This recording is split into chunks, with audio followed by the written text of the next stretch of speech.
What's up, YouTube? It's your boy Rex Righteous at it again with another episode of All Eyes on Raph, episode 17. And the first thing I want to do is I want to give a shout out to my homie Steve Young, who just put out a mixtape called Son of a Gun. He's based out of Washington Heights, and he's been doing it for a minute. So guys, go give him a follow, a like. His Instagram is The Real Steve Young. I haven't heard the mixtape yet because I want to give you guys a raw, authentic reaction. So I'm pretty sure he would appreciate it, but at the end of the day, he deserves to listen, Take a listen. He's got a different flow. His sound and his voice is a little bit different than the average rapper out there, so give him a shot. Now, moving along. The first thing I want to get out the way is I want to let you guys know that this platform is still the same, but we will be changing names around. Subscribe to this playlist if you like how this sounds already, because this is how it's going to sound from now on. And we will be changing names. I say we because we're a team. I'm still putting together another name, and right now I only have one name and I don't want to give it out just yet. But we're gonna stay to the same kind of sound, the same kind of presentation and stuff like that. Haven't done All Eyes on Rap in a long time, but this is the one that's usually lengthy.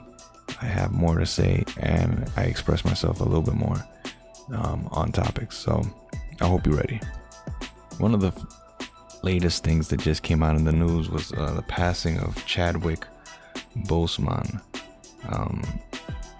It's really sad to hear what happened with him, and he just passed away not too long ago. I know that there's a lot of Black Panther fans on this channel that subscribe to this channel.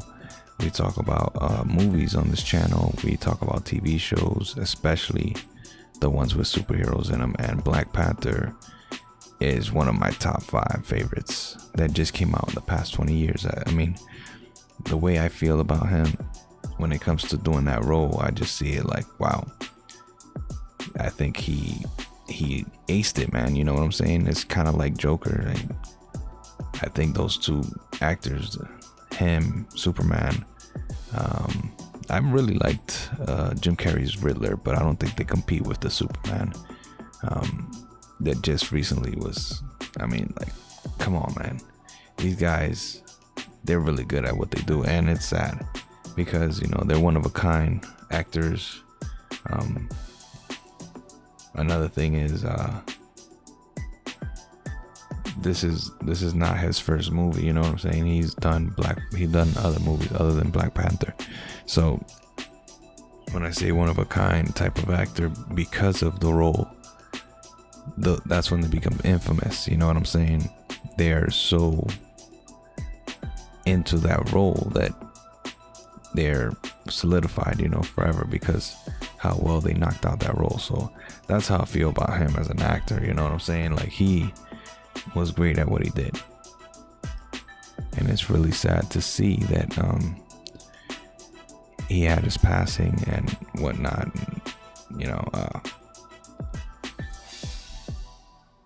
so it sucks because he's been fighting colon cancer for 4 years now. He's been in another movie with the Avengers that showed him as the Black Panther in that movie too, and it was awesome. It was great to see him in that role again. That's what he does. That's what he's about, knocking it out and being a boss in that movie. So if you haven't watched Black Panther, you need to go check it out. R.I.P. to ChadWick Boseman. We're gonna do a 3 seconds silence.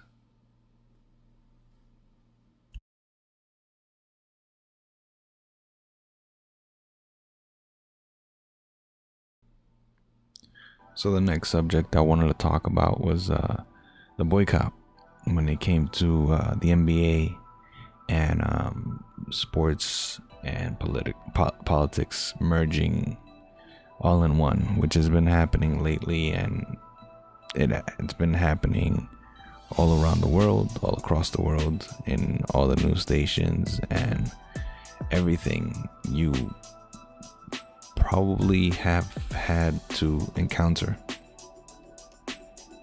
whether it was on TV, a TV show, a owner of a team or a radio station, anything. They're all talking about it. When it comes to like video games, I've been seeing it in video games. People have been telling me it's on Call of Duty. I've seen it in 2K, NBA2k. And I think I might have seen it in Rocket League, but it's everywhere. I've heard that it was advertised on Adidas brands and Nike stuff. I've seen it on Instagram. I've seen it everywhere. I've seen people blacking out their profiles. You know, it's everywhere. And I don't like to specify with what happens out there, especially when it comes to people of color. This is not a surprise to my followers. I think you guys know where I stand with all these things, and you know, I am definitely taken back by each event, but I always try to keep an open mind. There's reports of, you know, I think his name is Jacob Blake or something like that. I think he was accused of stopping a fight or something like that. I don't know all the specifics because for some reason I just kept skipping over the video because for like, I don't know. I want to tell you guys something about what happens to me with Instagram and Facebook, whatever, whenever I'm scrolling. There's times that I feel like I'm being forced to watch something that I don't want to watch or something that I'm not ready to see. And when I keep seeing the beginning of a video and I know something's gonna happen, sometimes I'll keep scrolling because I just don't want to see it that day. So that's kind of what happened with his video. And then I knew something was going on with him, but I didn't check his name, and I was just astonished. And every single week it's always something coming out, and it's not that I don't care, it's just sometimes I don't have the stomach or the mind capacity at the time to take in this kind of information. So obviously something needs to be changed. I can have a deeper conversation on that, but that's not what we're here. We're talking about the NBA and their boycott. So the reason why we're talking about it is because I love sports here, and I'm ready to cover the NBA as much as possible. But it's just very, very different to hear that they compete and then they go back to this break, and then they compete and they go back to a break. It's like kind of wild to see them. They're in such a different time and light right now. I want to give credit to the NBA players for doing what they did. If anything, I choose the side of Milwaukee for doing what they had to do, because, you know, everything happened in Milwaukee, you know, so they were on the hot seat. What else were they gonna do? You know, I feel like sometimes players from different countries don't get the respect that they deserve. And the reason why I say that is because I also cover boxing, and I see that they have a hard time becoming popular in the United States. They either side with their countrymen, or they don't get the respect that they deserve just because of their accent or how they look, or because the Americans don't speak the language, so it makes it more difficult. So I feel like Giannis could not speak up, you know what I'm saying? So you got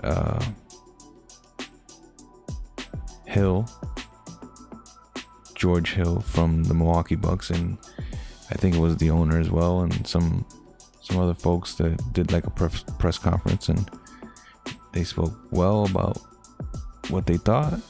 They got it out the way, and then it went crazy after that. The news went crazy. So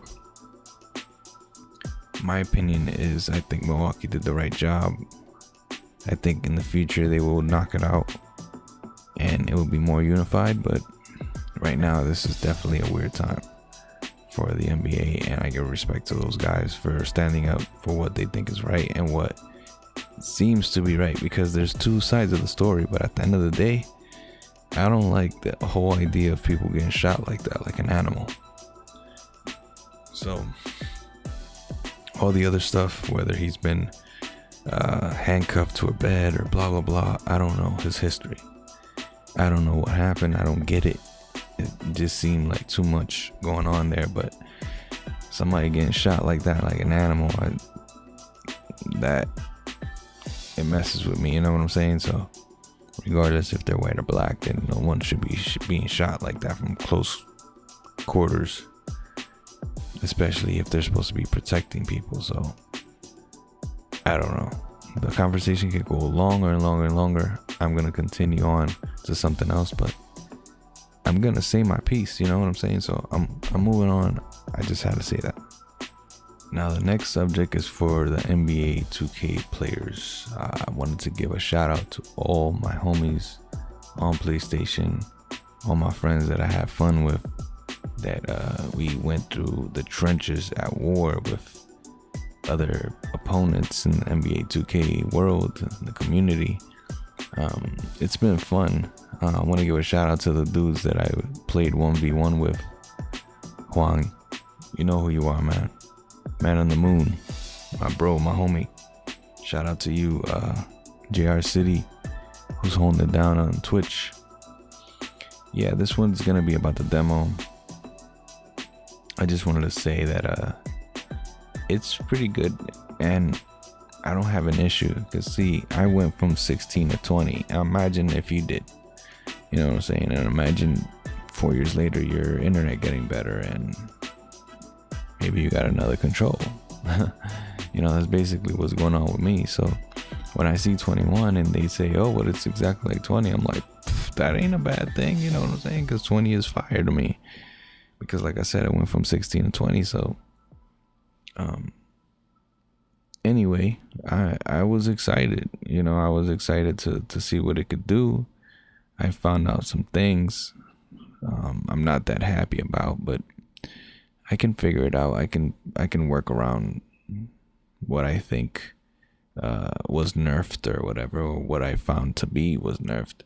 I'm being told that basically point guards were nerfed on blocking and offensive rebounding. And that makes perfect sense, because I was like, what the hell? I tried to recreate this build that I made that was inspired by Kyrie, Kevin Durant, and Nipsey Hussle.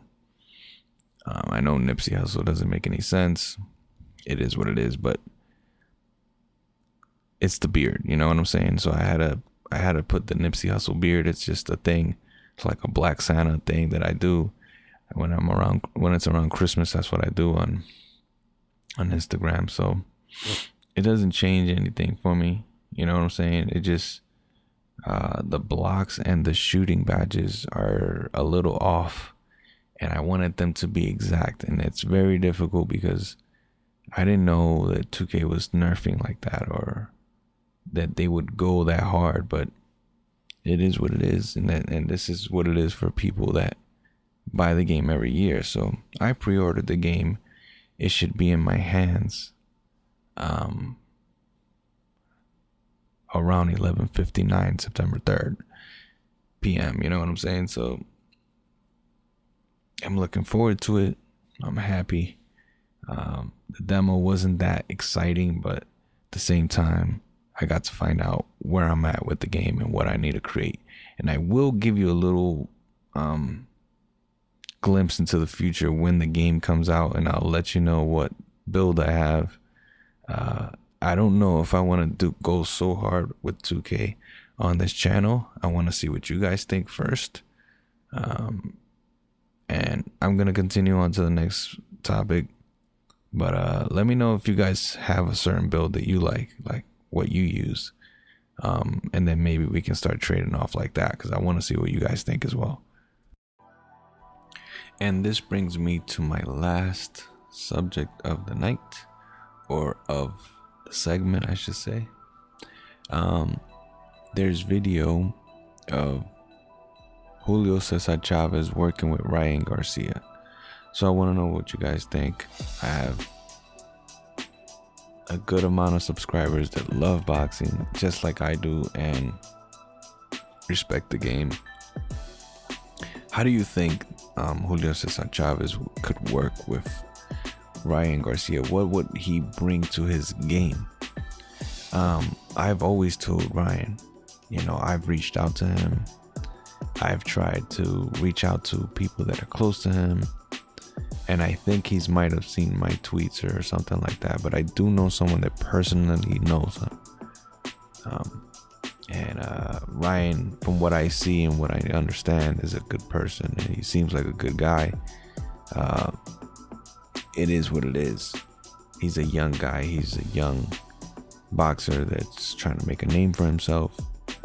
And what I find to be different with him is that he's 5'10", fighting at 135 and stuff like that. So to me, I think he has a lot of potential, because 5'10", if you look at the height, you look at sports in general or even just boxing, 5'10", you could either be in a sweet spot to do something really special, because in boxing you could either be welterweight, super welterweight, or middleweight, or junior middleweight, or however they want to phrase it.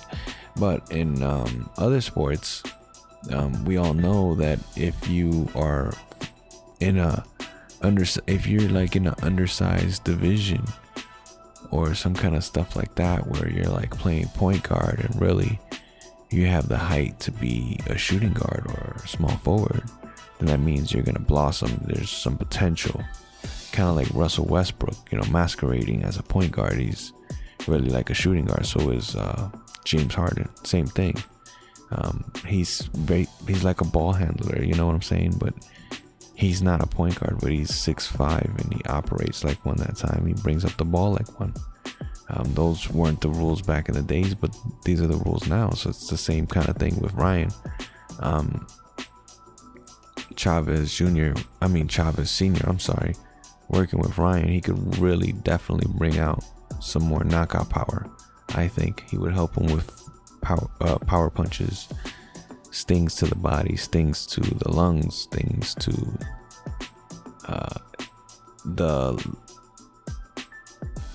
the stomach area, basically anywhere around the abs and stuff like that, because that's where Chavez used to go for, is that gut punch. He just take the air out of you. So I think it would work. I want to know what you guys think. And last but not least, I want to ask you guys to comment. We're gonna do Chavez. Whoever comments Chavez gets a shout out in the next All Eyes on Raf video. Like I said, we're gonna be changing the name of the segment, but look out for the next All Eyes on Raf episode. I'm gonna be dropping some more, and it's gonna say All Eyes on Raf for now, but in the future it might change, and I'll make sure I don't surprise you guys all too much with it. But for now, subscribe to the playlist, like, comment, share. Also, don't forget to comment Chavez to get a shout out in the next video. But it's been a pleasure, guys. I hope to bring you more subjects like this. I didn't go too long, because usually I would go for a little bit longer, but I wanted to keep it simple because there's more videos coming. Also on Sunday, we're working on doing a podcast. Me and Hector, Uptown Boxing is the name of that podcast. So that one's a video form podcast. This one is an audio one. And sometimes I will have video in this audio one, but for the majority, it'll be straight up audio. You won't be like basically seeing my face so much. Back in the days, I used to get teased for that online, YouTube. Guys, uploaders, they'll be like, oh, show your face, show your face. You guys see my face. I'm not hiding at all. So at the end of the day, this is just the easier format for me. And I'm going to be dropping more and more and more. So like I said, like, follow, you know what to do. Peace out.